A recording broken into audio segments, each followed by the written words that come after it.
अस्सलाम वालेकुम dear student, welcome to my YouTube channel explore physics. Dear student, हम basic concept पे एक सीरी प्लेलिस्ट कर रहे हैं। तो हमने लेंथ इंस्ट्रूमेंट मैनिंग इंस्ट्रूमेंट पर बात की, मास मैनिंग इंस्ट्रूमेंट पर बात की। आज हम बात कर लेते हैं टाइम मैनिंग इंस्ट्रूमेंट। तो वो सारे डिवाइसेस के जो टाइम को मेयर करते हैं उनको हम नाम देते हैं टाइम मैनिंग इंस्ट्रूमेंट, जिसमें सबसे पहले हम बात करते हैं स्टॉप वॉच पर। तो स्टॉप वॉच एक ऐसा डिवाइस है कि जो किसी इवेंट के टाइम को मेयर करता है। अब इवेंट जो है वो कोई भी अकरिंग कोई भी वाक़या हो सकता है। वो दो गाड़ियों के दरमियान एक्सीडेंट भी हो सकता है, वो बारिश का होना भी हो सकता है, वो क्रिकेट मैच का होना भी हो सकता है, वो किसी पार्टी का होना भी हो सकता है।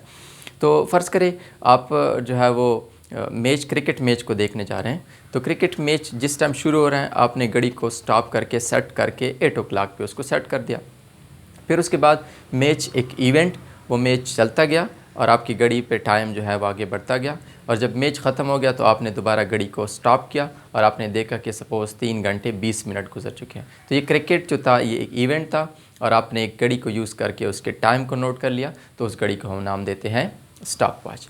फिर स्टॉप वॉच को दो कैटेगरी में डिवाइड किया गया है, एक है मैकेनिकल स्टॉप वॉच और एक है डिजिटल स्टॉप वॉच। तो मैकेनिकल स्टॉप वॉच अगर हम देखें तो मैकेनिकल स्टॉप वॉच कुछ ऐसे ही काम करता है कि जिसमें नीडल्स जो है वो हमेशा ऐसे मोशन में होते हैं। ये मैकेनिक्स से निकला है। मैकेनिक्स चूँकि हम मोशन को डिस्कस करते हैं इसलिए इसको मैकेनिकल स्टॉप वॉच कहते हैं। इसमें कोई ना कोई चीज़ हमेशा मोशन में है और वो इसके नीडल्स हैं। और इसमें मिनट की भी नीडल्स हैं, आवर की भी नीडल्स हैं और सेकंड की भी नीडल्स हैं। हमने डायग्राम को भी कुछ ऐसे बनाया है कि ये मैकेनिकल स्टॉप वॉच और ये यहाँ 12, 1, 2, 3 ऐसे 6 और ये 9 और ये सेकंड के नीडल्स और ये मिनट के और ये आवर के।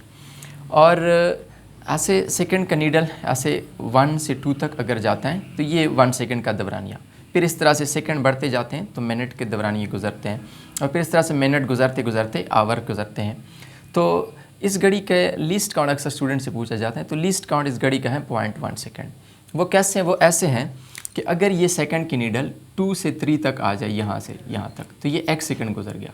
अब अगर आप इस 1 सेकंड की दौरानिए को 10 ऐसे इक्वल हिस्सों में डिवाइड कर दे तो किसी भी दो इनमें से दो लाइनों में जो कम से कम फासला होगा ये होगा 1/10 और हमें पता है कि 1/10 जो है वो 0.1। तो ये वो कम से कम टाइम है कि जो आप इस मैकेनिकल स्टॉप वॉच से फाइंड आउट कर सकते हैं और इसको हम मानते हैं least count of that mechanical stop watch. और इसमें एक और चीज़ है, ये नॉब है।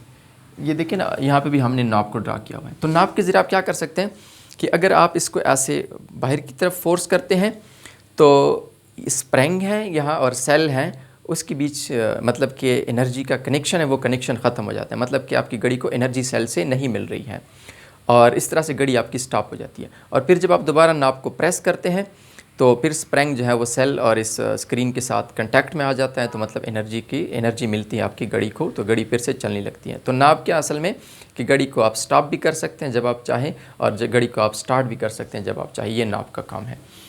अब बात कर लेते हैं डिजिटल स्टॉप वॉच पे। डिजिटल स्टॉप वॉच वो स्टॉप वॉच कि जो इलेक्ट्रॉनिक के प्रिंसिपल पर काम करे, जो कि डिजिट को यूज़ करके आपको टाइम बताए, उसको हम नाम देते हैं डिजिटल स्टॉप वॉच। ये भी उसी तरह ही आपको स्टॉप करना पड़ता है और फिर ऑन करना पड़ता है और फिर स्टॉप करना पड़ता है। और इसमें ऐसे ये स्क्रीन है और यहाँ पे स्क्रीन के साथ बटन भी होते हैं कि जिसके ज़रिए आप इसको रीसेट भी कर सकते हैं, स्टॉप और स्टार्ट भी कर सकते हैं। और अगर आप बिल्कुल इसको स्टॉप कर दें और सारे 0 आ जाए तो इसका मतलब ये है कि अभी आप किसी इवेंट के लिए इसको सेट कर रहे हैं। और फिर जब आप इसको स्टार्ट करते हैं अगर तो यहाँ पे सिर्फ एक 1 आ जाए इस 0 की जगह, ठीक है, तो ये वो कम से कम टाइम है कि जो ये घड़ी आपको बता सकती है। अगर आप इसको एक पॉइंट मान ले तो ये 0.01 ये वो कम से कम टाइम है कि जो ये घड़ी आपको बता सकती है। इसलिए हम इस टाइम को मानते हैं least count of digital stop watch, ठीक है।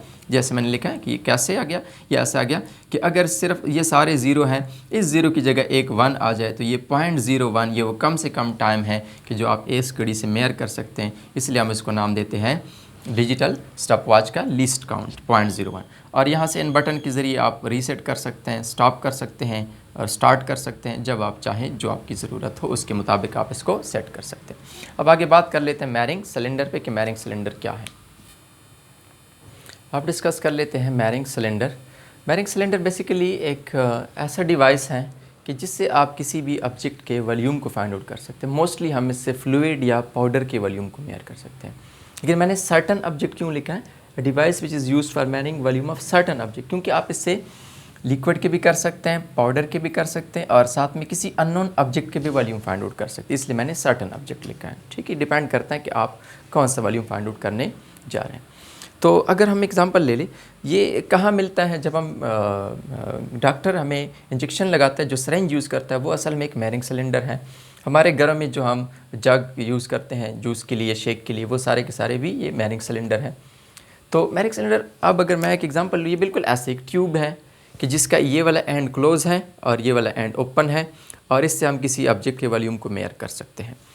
अब इसके सरफेस पर ऐसे लाइनें होती हैं, ये देखिए, ये लाइनें मैंने शो की हैं। लीटर की भी लाइनें होती हैं, मिलीलीटर की भी हो सकती हैं, और सबसे कम जो डिस्टेंस है या लेंथ है या वॉल्यूम है दो लाइनों के बीच, वो मिलीलीटर में है। तो इसलिए सबसे कम वॉल्यूम आप कितना इससे मेयर कर सकते हैं, वो 1 मिलीलीटर, जो कि इसका लीस्ट काउंट कहलाता है। और इसका रेंज कितना हो सकता है, range several millimetre, several metre भी हो, सेवरल लीटर भी हो सकता है, और 100 या 1000 लीटर तक भी हो सकता है। ये डिपेंड करता है कि आप उसको कहाँ पे यूज़ कर रहे हैं। तो मोस्टली इसका रेंज जो है वो आपके डिपेंडेंस पर यूज़ करते हैं। मसलन अगर आप मेडिकल इंडस्ट्री में कोई दवाइयों की कंपनी में इसको इस्तेमाल करते हैं तो सेवरल मिलीलीटर आपके लिए ठीक है। लेकिन अगर आप एक कोका कोला या पेप्सी इंडस्ट्री में इसको यूज़ कर रहे हैं तो फिर इसका रेंज जो है ये बड़ा होना चाहिए। तो range basically depend upon the it's uses, कि कहाँ पर आप इसको यूज़ कर रहे हैं। और इसके रीडिंग आपने कैसे लेने हैं, रीडिंग के लिए आपने बिल्कुल ऐसे वर्टिकल रखना है अपनी आंखों के सामने, क्योंकि अगर आप इसको ऐसे रखेंगे, नीचे से देखेंगे, तो ये दो लाइनें मिलीलीटर चूँकि बहुत ही स्मॉल डिस्टेंस है, तो ये ऐसे दो लाइनें अगर आप करीब से, दो लाइनें अगर बहुत करीब आप उसको ऐसे साइड से देखते हैं तो उसमें आप क्लियरली फ़र्क नहीं कर सकते, वो आपको एक ही नज़र आता है। इसलिए आप जो रीडिंग लेंगे फिर वो गलत रीडिंग लेंगे। इसलिए ये नीचे नहीं होना चाहिए और ऐसे ऊपर भी नहीं होना चाहिए, क्योंकि अगर आप दो लाइनों को ऐसे नीचे से देखेंगे तो तब भी आप एग्जैक्ट रीडिंग नहीं लेंगे। तो बिल्कुल ये ऐसे वर्टिकल आपके आंखों के सामने होना चाहिए मेजरमेंट लेते वक्त। और फिर उसके बाद आप इसके ज़रिए अननोन ऑब्जेक्ट की वॉल्यूम की फाइंड आउट कर सकते हैं। वो कैसे फाइंड आउट कर सकते हैं, वो ऐसे कि अगर सपोज़ करते हैं इसका वॉल्यूम 5 लीटर है और आपने किसी फ्लूइड से इसको फिल किया और वॉल्यूम 5 लीटर है, आप कोई यहाँ पर स्टोन या कोई भी डस्टर, कोई ऑब्जेक्ट यहाँ पे डाल लेते हैं, रख लेते हैं, ठीक है। तो फिर इससे क्या होगा कि वॉल्यूम ऐसे बढ़ जाएगा। सपोज़ फाइनल वॉल्यूम हो गया 10 लीटर, तो अब इनिशियल वॉल्यूम था फाइनल 5 लीटर और फाइनल वॉल्यूम हो गया 10 लीटर। तो जो अननोन वॉल्यूम है जिसको आप डेल वी का नाम देते हैं, वो हो जाएगा फाइनल वॉल्यूम वी फाइनल और माइनस इनिशियल वॉल्यूम। तो डेल वी जो है वो 10 माइनस 5। तो इस तरह से डेल वी जो कि 5 लीटर इस ऑब्जेक्ट का वॉल्यूम है जो कि आपने यहाँ पर इंसर्ट किया हुआ है। तो इस तरह से आप किसी भी अननोन ऑब्जेक्ट के वॉल्यूम को भी फाइंड आउट कर सकते हैं। आज के लिए इतना ही, मिलते हैं नेक्स्ट लेक्चर में।